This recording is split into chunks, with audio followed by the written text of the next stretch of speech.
Hi friends, welcome back to my channel. இன்னைக்கு நம்ம பார்க்க போற வீடியோ என்னன்னு பாத்தீங்கன்னா சிறுநீரக கற்களை கரைக்கும் வெங்காயம் பற்றி தான் பார்க்க போகிறோம். வெங்காயத்தின் காரத்தன்மைக்கு காரணம் அதில் உள்ள அலைல் புரோஃபைல் டைசல்ஃபைடு என்கிற எண்ணெய். இதுவே வெங்காயத்தின் நெடிக்கும் நமது கண்களில் கண்ணீர் வருவதற்கும் காரணமாக அமைகிறது. வெங்காயத்தில் புரதச்சத்துக்கள், தாதுப்புக்கள், விட்டமின்கள் ஆகியவை உள்ளன. அதன் பலன்களை இப்போது தொடர்ந்து வாங்க பார்க்கலாம்.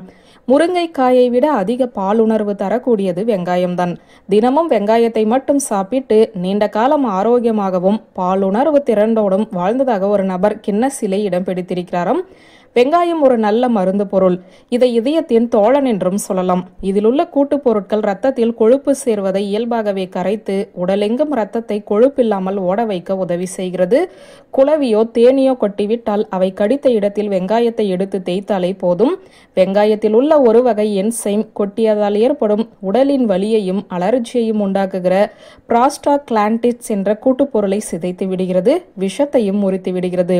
சிறுநீர் அடக்கி வைக்கும் பழக்கம் ஆண்களை விட பெண்களிடம் அதிகம் உண்டு. அவ்வாறு சிறுநீரை அடக்குவதால் அதில் நுண்ணுயிரிகளின் உற்பத்தி அதிகமாகி நோய் உண்டாகும் வாய்ப்பு அதிகரிக்கும்.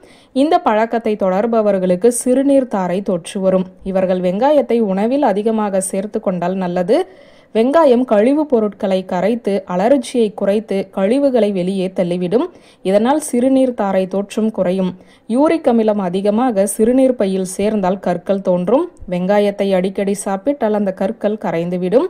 முதுமையில் வரும் மூட்டு அலர்ஜியை கட்டுப்படுத்தும் ஆற்றல் வெங்காயத்திற்கு உண்டு. இதற்கு வெங்காயத்தையும் கடுகு எண்ணெயையும் சேர்த்து மூட்டு வலி உள்ள இடத்தில் தடவினால் போதும், தீராத வலி குறைந்துவிடும்.